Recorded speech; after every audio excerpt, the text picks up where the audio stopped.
Welcome back to the show this morning. My name is Alejandra Robinson, and this morning I'm here with a new author who is Antiguan born, and I call her new because, of course, it's the first time we're going to be hearing about her here in Antigua and Barbuda, and I think it's a very important thing that she's talking about this morning, getting our children to read, getting them interested in reading because, of course, we know that builds their imagination. Say good morning to Miss Cray Francis this morning. Morning.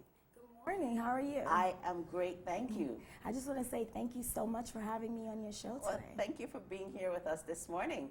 Now, you wrote a book called Honeydew's Carnival Fever. Yes. But before we get into that, because the title alone is interesting already, right. Tell us a little bit about Cray Francis and who you are. Well, Cray Francis grew up here until she was about 8 years of age. My family comes from all over Antigua. My family comes from the Isaacs and John Hughes, the Francis and Potters, and the Destins in Point. Okay. My grandmother, who just turned 98 years of age, Marigold Destin Francis, she's actually still living, and she lives in Green Bay. So I grew up in Green Bay until I was about 8 years of age. I went to the Seventh-day Adventist school. Had a really serious schooling from that school. Then I left and joined my parents in the Bronx, New York, and went on to be schooled there. Okay. Now, tell me a little bit about why you wanted to become an author. What inspired you to write Honeydew's Carnival Fever? Well, I think I'm ready to give back to the Antiguan community for the culture that they've instilled in me through my parents, my grandparents, my aunts, and my uncles. And I do believe that it's part of your mission in life is when God gives you a purpose or when He purposefully puts you in certain positions that you have to somehow be able to provide a service to His people. So when I became a teacher in the Bronx, New York, I realized that many of my children and my students were immigrant children, just like myself. And I loved reading as a child. And I tried to impart that type of motivation and curiosity to read. And my children couldn't find just right or culturally relevant books. Many times the books were on living in the U.S. on a ranch. And I'm from the Bronx, and my students there are no ranches. They don't even know what a ranch is, right? Yes. And that's great. We can build their schema or their background knowledge about words they don't know, but I felt like I had to write my own stories so that the students that I was teaching maybe a writing skill or reading strategy could be able to relate to my experiences and then be able to write about their own experiences. Okay. Now, in Honeydew's Carnival Fever, I feel like you had a play on words here because you said Honeydew's Carnival Fever. And we know when we speak of Carnival Fever, it's like excitement. We can't wait, you know, to get into Carnival. But I know at some point in time, Honeydew also did get a fever. Yes, exactly. Exactly. Right, so tell me a little bit about the book now. Okay, so Honeydew's Carnival Fever is about a little girl, 10 years of age, Honeydew, and she has recently moved to the U.S., so similar to my life. And so the story follows her coming back home for summer vacation to spend with her grandmother and her family. And once she's in Antigua, you know, she does the normal things that Antiguans take for granted, but everybody else appreciates and loves about vacationing here. Like the beach, going out to the countryside. Going out to the countryside. There's a whole chapter related just to going out into the countryside, picking mangoes, cold pot baking. Yes. That's something that a lot of Americans and probably Europeans are not familiar with. So she's here in Antigua for summer vacation, and lo and behold, she drinks one of the local juices. And you know, sometimes when we go away and we come back home, we can't really drink the water here. Our system is not accustomed. So Honeydew does get an illness, and she becomes sick, and she gets this fever. And in the back of her mind, she really wants to play mass in the children's carnival.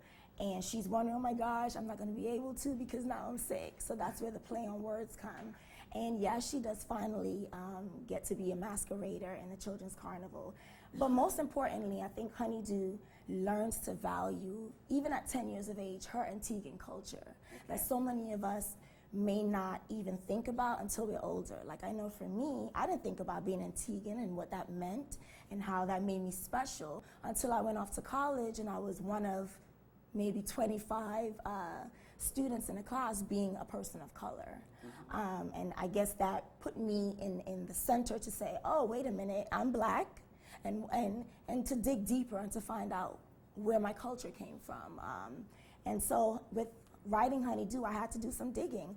I found out about the real reason for celebrating Carnival, right, being emancipated from slavery, and that day when our people heard the news and they just went out into the streets and they got their little pens and they started banging and created music and were celebrating. So I think it's very important that when we have our children, whether it's parents, whether it's educators, that we have to make sure that we're imparting this knowledge to our kids. It's not just about, yes, we want to be, reveling, but you have to remember that our people went through so much and that Carnival is a time for us to remember all that they've gone through.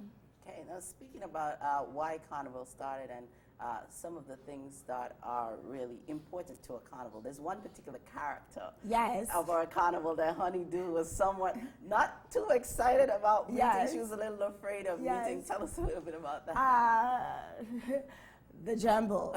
So similar to me, growing up, that was the most feared character. Yes, I think for all of us. Oh my goodness, that thing would come near me and and I would run and I would cry and I would be like, no.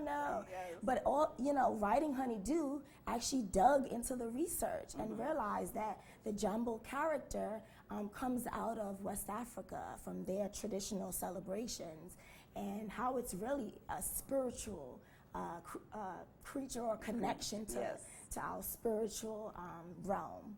And so even having that understanding, I'm sure many adults don't even know that. There's a particular dance the jumble does. It's the zigzag dance, and that comes out of that West African culture as well.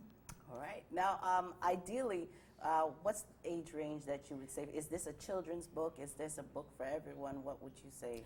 I think it's a book for everyone, but I was very purposeful when I was writing it. Remember, it came out of my own writings to third grade students. So each chapter is meant to teach a reading skill or a writing skill. So I think any age group would be able to read the book and enjoy it, but more so maybe 7 and up, an advanced 7-year-old reader. And I've had parents who read the book to their children as well. Okay, now where can we find this book? This book is all over. It's on Amazon.com, CreateSpace.com, which is a subsidiary of Amazon. It's available here locally in Best of Books on St. Mary's Street. Yes. We're actually having a book signing this Friday coming up. So I'd like for all of Antigua to bring their children out. We have treats, we have giveaways. There'll be a short reading of the book. That's this Friday, Best of Books on St. Mary's at 6:30 p.m. 6:30 p.m. Yes. Okay. Now, go ahead. One more thing, sorry. I'm actually giving back to the community. I'll be presenting a reading workshop at the Children's Library here in town tomorrow at 1 for the Easter camp. Yes. Oh, tomorrow at 1 o'clock. Yes. So if you have young children between the ages, I think, of 5 and 12, you can bring them to the library as well. All right. Now, my final question to you before we go this morning. Tell us, how do we get in touch with you? How can we follow you? How can we keep up with what Cray Francis is doing? And I'm getting busy as it goes by. But yes, you can follow me. I have a YouTube channel, Live with Teacher Cray. So for parents or educators who want little tidbits of strategies they can use with their children or students, I have a YouTube channel called Live with Teacher Cray. You can follow me on Twitter, Teacher Cray. My email is craymahalyafrancis@gmail.com or oneteachercray@gmail.com. Okay, any Facebook page? And Facebook, Honeydew's Carnival Fever, you can follow the book. Or my name is Cray Francois, the French version of my name, spelled CrayFrancois. Okay, well, thank you so much for being here with me, Thank you so much for having me. It's a pleasure. It was my pleasure as well. The book, it's Honeydew's Carnival Fever. please make sure you go on out. Best of Books, she'll be there Friday at 6:30, Yes. doing a book signing. You can go meet the author, grab yourself a copy of the book, speak with her a little bit, as well as she'll be at the public library tomorrow at 1 p.m. So do take the kids on out for a special reading that's going to be happening there. Of course, reading, like I said before, builds our children's imagination. So please take them out, get them into a book, get them situated, get them excited Yes. about reading. Yes. And you can also follow her, like she said, on Facebook, or there is a YouTube channel where she teaches you lots of different tips on how to get the kids reading. I've been speaking this morning with Miss Cray Francis, and she's an education consultant and also the author of Honeydew's Carnival Fever. Yes. You're watching Good Morning Antigua Barbuda. We're going to take a quick break. We'll be right back.